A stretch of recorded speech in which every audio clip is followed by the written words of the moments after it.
You can have my company if you beat me with that junk." Richard Hale's voice had cut through the parking lot loud enough for everyone to hear. An old black janitor stood there calm, holding keys to a battered 1930 Cadillac. Phones went up, whispers spread. Why did Hale want a race, and why did the old man accept so easily? Moments later, something none of them expected started unfolding. "Before we go any further, we'd love for you to hit that subscribe button. Your support means the world to us, and it helps us bring you even more powerful stories." Now let's begin. Richard Hale liked control. He liked the way people stepped aside when his red Ferrari rolled into the company lot every morning. But that afternoon, the rhythm shifted. His usual parking space sat occupied by a dusty 1930 Cadillac that looked like it had crawled out of another century. He stopped walking.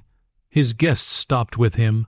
One of them whispered, "Who parked that relic here?" Hale's jaw tightened. Heat rose off the pavement, and the air smelled like engine oil from the old car. A few employees lingered nearby, murmuring the way people do when something unusual breaks the routine. The owner of the Cadillac, an elderly black janitor named Lewis Carter, walked toward the vehicle with a quiet pace, holding a ring of keys that jingled against his worn workpants. He didn't seem to notice the crowd watching him. He just wiped his hands on a towel, squinted at the faded paint, and unlocked the door. Hale stepped forward. "You parked here." Lewis looked up confused for half a second, then nodded. All other spaces were filled. Hale laughed. It wasn't a friendly sound. "You thought parking your junk next to a Ferrari was a good idea." His guests exchanged looks. A phone camera clicked on. Someone whispered, "This is going to be good." Lewis didn't respond. He just adjusted his glasses and checked the Cadillac's mirror like nothing out of the ordinary was happening. That calmness irritated Hale even more. He moved closer, lowering his voice just enough to keep tension sharp. "You know who owns this place. Doesn't change where the open space was," Louis said. His tone stayed flat, almost polite. More employees drifted in, forming a loose circle. A few smirked. One guy muttered, "This old man's about to get cooked." Hale loved the attention. He pointed at both cars. "Tell you what, since you're brave enough to park next to me, let's make it interesting." He leaned in with a smug smile. "Race me if that antique beats me. You can have my company." A ripple of shock moved through the crowd. Someone gasped. Another whispered, "He's serious." Lewis blinked slowly as if the words took a moment to settle. "You want a race over a parking spot?" "No," Hale said. "I want to show these gentlemen what real power looks like." He tapped the Ferrari's hood, enjoying the reflection of flashing phone cameras. "Your call." Lewis looked at the Cadillac. His fingers tapped the metal lightly, a small, thoughtful motion. Then he looked at Hale. "You're sure?" The crowd leaned in. A breeze passed through the lot, carrying the faint scent of rubber and dust. Hale nodded, grinning. "Absolutely." Lewis gave one small shrug. "All right." The murmurs grew louder, phones angled higher. The air shifted again, the kind of silence that comes before a story people will repeat later.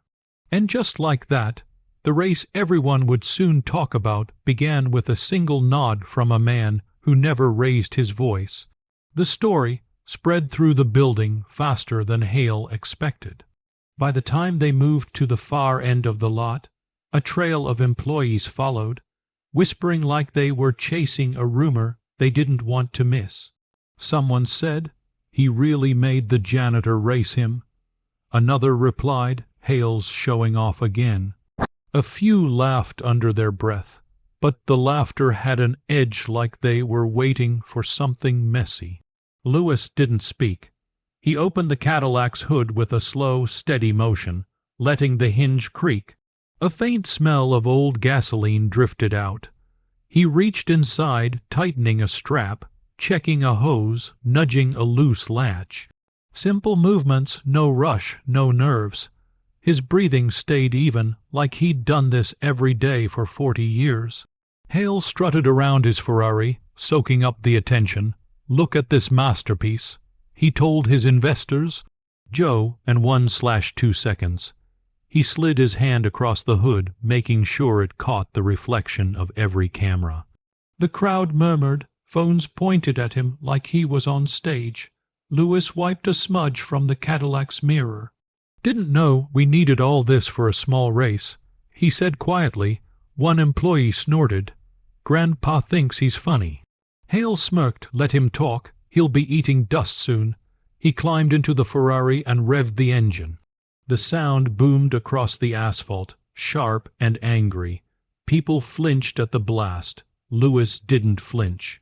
He simply closed the Cadillac's hood and sat behind the wheel, adjusting the seat like he was settling in for an everyday drive.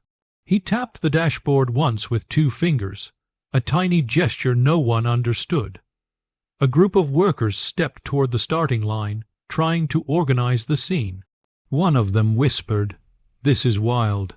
He's racing a man who could be his grandfather." Another added, "Hale's going to make this go viral." The sun pressed hard on the concrete, heating the air around them. Sweat collected on people's foreheads. The crowd pressed closer, forming a loose semicircle behind the cars.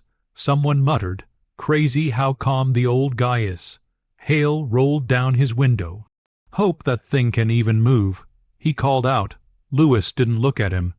He just tightened his grip on the steering wheel and exhaled once slow. A supervisor lifted her hand on my signal. The rumble of the Ferrari filled the lot.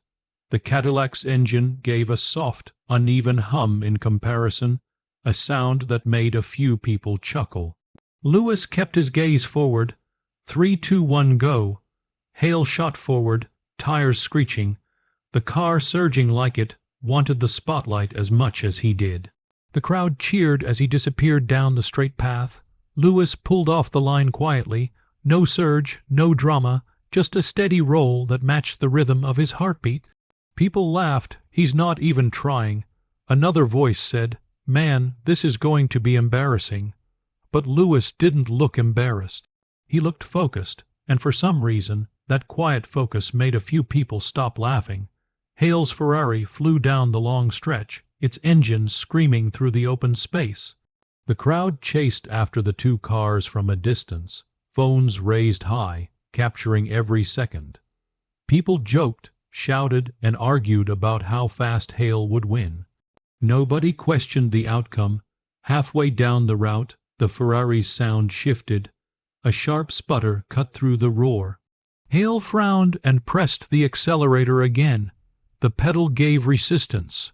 A warning light blinked on the dashboard. Another light followed, then another. The engine coughed hard, shaking the frame. Clear's throat. Hale muttered, "Not now." He tapped the wheel, a nervous tick he didn't notice. Heat radiated from the engine bay, filling the cabin with a faint metallic smell.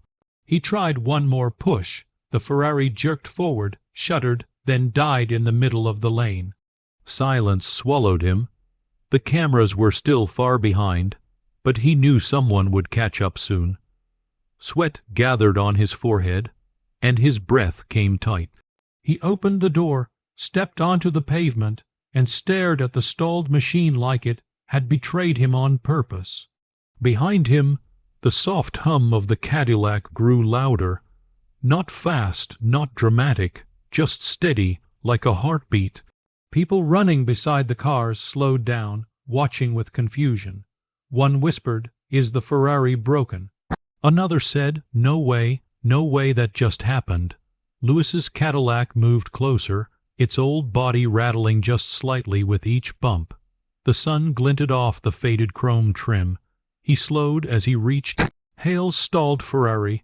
He leaned out the window, voice low and even, "Need a lift." Hale's face drained. "You can't be serious." Lewis reached over and unlocked the passenger door. A soft click echoed louder than the crowd behind them. "Race hasn't ended. You want to finish or not?" The workers caught up, gathering around the Ferrari with wide eyes. Someone gasped. He really broke down. Another laughed under their breath, but the laugh sounded nervous, not mean. Hale hesitated.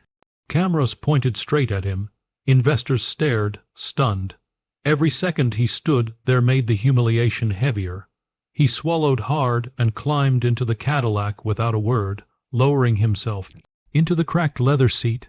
The Cadillac rolled forward again, slow, reliable, the kind of pace no one had respected 5 minutes ago. Bystanders stepped aside, watching the strange scene. Arrogant millionaire riding shotgun in the beaten car he'd mocked. People whispered as they filmed, "This is insane." Another voice said, "He's riding with him." That's crazy. The Cadillac kept moving toward the finish line, its engine humming like a quiet reminder that not everything powerful roared. Lewis didn't smile. He didn't gloat. He didn't even look at Hale. He just drove, steady, controlled, focused. And in that strange quiet, Hale realized something unsettling. For the first time all afternoon, he wasn't in control. The Cadillac rolled across the finish line with no rush at all. No roar, no showmanship, just a gentle rumble that made the scene feel even stranger. Workers and guests crowded the line, waiting to record the moment. When the old car stopped, all eyes locked on the passenger side. The door opened. Hale stepped out. His face was pale. His shirt clung to his back from the heat and humiliation. Phones angled closer, catching every twitch in his jaw, every uneasy breath. Someone whispered, "He lost in his own challenge." Another muttered, "Man drove a Ferrari and still got carried to the finish." Lewis got out slowly, stretching his legs, rubbing his knee like this was just another workday. He didn't speak. He didn't smile. He just stood there, letting the moment breathe. The silence around him grew heavier. Wrapped in disbelief and a little discomfort, Hale cleared his throat. "Listen, everyone, this wasn't exactly what it looked like." His voice cracked. A camera zoomed in. Investors stepped forward, faces tight. One of them said quietly, "Richard, this is bad." Another added, "The board is watching the live stream." Hale tried to form a defense. The Ferrari had a mechanical issue. It wasn't a young employee cut in. "You said he could have the company if he won." His tone wasn't disrespectful, just factual. Another worker nodded. We all heard it. Hale's lips pressed into a thin line. His hands trembled slightly as he shoved them into his pockets.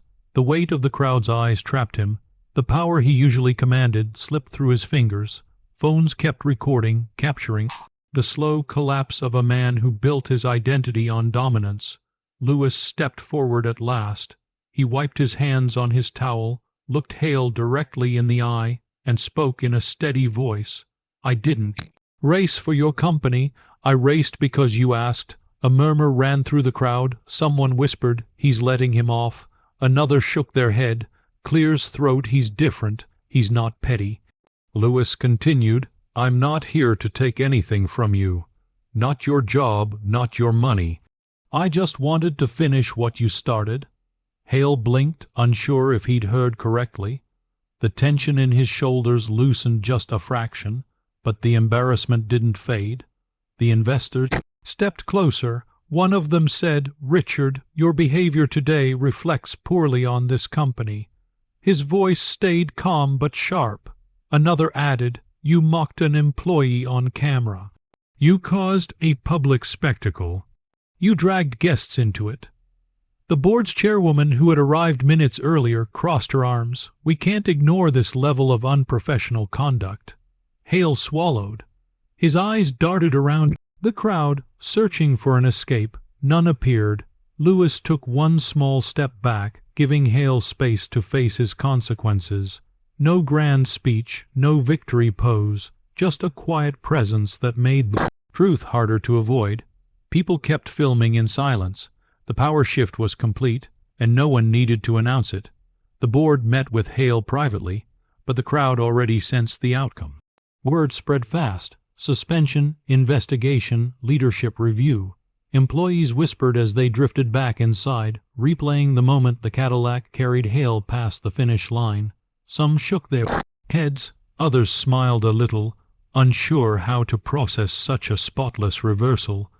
Lewis didn't linger. He walked back to his old car, moving with the same quiet rhythm he had before the race. He checked the door handle, brushed dust from the seat, and eased himself inside like the day was already done. A few workers approached him, offering soft congratulations. One said, "You kept your cool, sir." Respect. Lewis nodded once. Didn't need more than that. The chairwoman stopped beside his window. "If you're willing, we'd like you to advise us on improving workplace culture.